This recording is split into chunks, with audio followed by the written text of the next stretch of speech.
नमस्कार। आकाशवाणी कटक आंचलिक संवाद पढ़ुंट सत्यव्रत बेहुरा। एप्रिल 1 तारिख उत्कल दिवस 14 तारिख पर्यंत ओडिया पक्ष पालन करा। एथिरे ब्लॉक स्तर आरंभ कर राज्य स्तर पर्यंत भाषा साहित्य संस्कृति और ऐतिह्य को प्रोत्साहित करने विभिन्न कार्यक्रम आयोजन करा ओडिया भाषा साहित्य और संस्कृति मंत्री सूर्यवंशी सूरज कहते। आसंता काली राज्य जिला और उपखंड स्तर में ओडिशा को स्वतंत्र भाषाभित्तिक राज्य भाव गठन होता अवसर में ओडिशा दिवस पालन करा। एप्रिल 2 रे प्राथमिक विद्यालयगुड़िकर खड़ी छुआ और प्रवेश उत्सव, 3 तारिख में आम पोशाक आम परिचय, 4 तारिख में ओडिया नामफलक व्यवहार संपर्कित अभियान और 5 तारिख में माराथन आयोजन करा। सेहीपरि एप्रिल 6 तारिख में मंदिर और ऐतिह्यस्थली में स्वच्छता अभियान, 7 रे वर्णबोध उत्सव, 8 तारिख में रक्तदान शिविर, 9 रे आस बही किणवा, 10 तारिख में लोककला दिवस, 11 रे युव लेखक सम्मिलनी, 12 रे साहित्य आलोचना चक्र, 13 रे आम रुचि आम खाद्य और एप्रिल 14 तारिख में ओडिया नववर्ष पालन करा।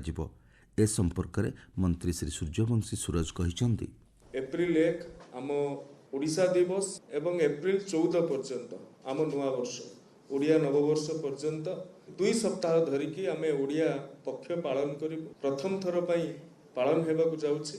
ओडिया भाषा साहित्य संस्कृति विभाग यार नेतृत्व नउछि। आमर जाति आमर भाषा आम संस्कृति उत्थान पतन देकी गति करिछि। ओडिया जाति भितरे आउ थरे ओडियात्व भावना को फेरई आनिबा, ओडियात्व भावनार जागरण करिबा, ए सबको आखि आगे रखिकी ओडिया पक्ष पालन करिबा।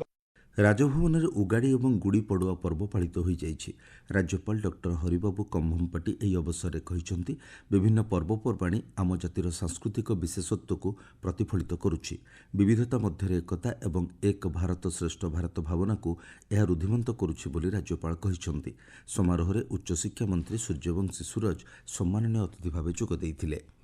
मुसलमान संप्रदायर भाई भौणी मैंने आज पवित्र ईद उल फितर पालन करुछंती। 1 मास धरी रोजा शेष हेबा परे मुसलमान भाई भौणी मैंने आज ईद पालन करुछंती। मस्जिद और ईदगाह पड़िया समूह नमाज पाठ अनुष्ठित हेउछि। ईद उपलक्षे राज्यपाल डॉक्टर हरिबाबू कम्भमपाटी राज्यर समस्त मुसलमान भाई भौणी मानकु शुभेच्छा और अभिनंदन जणाइछंती। शांति मैत्री और उल्लासर ଏହି पर्वरे समस्ते सामिल हेबाकु राज्यपाल तांको बार्तारे कहिछंती। मुख्यमंत्री मोहन चरण माझी ईद उल फितर पर्व उपलक्षे शुभेच्छा जणाइबा सह समस्तଙ୍କ सुख शांति और समृद्धि कामना करिछंती। ईद पर्व पालन पई कटक संबलपुर केन्द्रापड़ा बालेश्वर और भद्रक रे पुलिस पक्षरु सुरक्षा व्यवस्था करा जाइछि। मुख्यमंत्री जन अभियोग शुणाणी आज बंद रहिबो। सरकारी छुट्टी दिन थिबा हेतु भुवनेश्वर यूनिट 5 स्थित मुख्यमंत्री अभियोग प्रकोष्ठ में शुणाणी कार्यक्रम हेब नाही। परवर्ती अभियोग शुणाणीर तारीख गणमाध्यम जणाई दियाजिबो बोली राज्य साधारण प्रशासन और अभियोग विभाग पक्षरु सूचना दिया जाइछि। साहित्यिकଙ୍କ ମଧ୍ୟରେ କୌଣସି ସ୍ୱାର୍ଥ ନଥାଏ ଓ ସେମାନେ ନିଃସ୍ୱାର୍ଥପର ଭାବେ ସାହିତ୍ୟ ସୃଷ୍ଟି କରିଥାନ୍ତି ବୋଲି ସାଂସଦ ଭର୍ତ୍ତୃହରି ମହତାବ କହିଛନ୍ତି। ଗତକାଲି କଟକ କଳା ବିକାଶ କେନ୍ଦ୍ରରେ ଆୟୋଜିତ ଶ୍ରୀ ଗଙ୍ଗାଧର ରଥ ଫାଉଣ୍ଡେସନର 30ତମ ସମ୍ମାନ ପ୍ରଦାନ ସମାରୋହରେ ମୁଖ୍ୟ ଅତିଥି ଭାବେ ଯୋଗଦେଇ ଶ୍ରୀ ମହତାବ ବିଶିଷ୍ଟ ସାହିତ୍ୟିକ ଶୈଳଜ ରବିଙ୍କୁ ସାହିତ୍ୟ ଭାରତୀ ସମ୍ମାନ ପ୍ରଦାନ କରିଥିଲେ।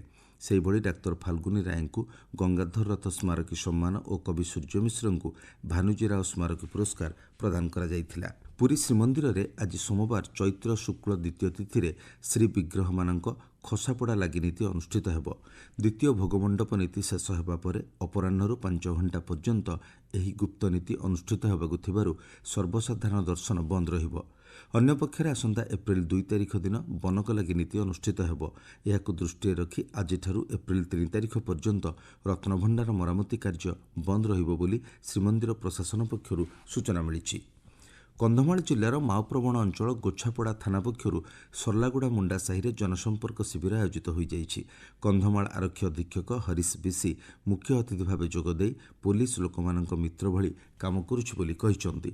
पुलिस और साधारण लोकंक मध्य सुसंपर्क रहिले अंचलर विकास हेबो बोली से कहिसंती। पाणीपाग भुवनेश्वर आंचलिक पाणीपाग विज्ञान केन्द्रर सूचना अनुसार आसंता 5 दिन पर्यंत तापमात्रा कौनसी परिवर्तन घटिब नाही। गतकाली राज्यर 8टी स्थान में तापमात्रा 40 डिग्री सेल्सियस उपर रही। बौद्धरे सर्वाधिक तापमात्रा 41.8 डिग्री रेकर्ड करा जायथिबा बेले झारसुगुड़ारे 41.6 और संबलपुर में 41.2 डिग्री सेल्सियस तापमात्रा रेकर्ड करा जायथिला। ଆଞ୍ଚଳିକ ସମ୍ବାଦ ବର୍ତ୍ତମାନ ପାଇଁ ଏତିକି। ପରବର୍ତ୍ତୀ ଆଞ୍ଚଳିକ ସମ୍ବାଦ ଶୁଣିପାରିବେ ଅପରାହ୍ନ 2ଟା 32 ମିନିଟ୍ରେ।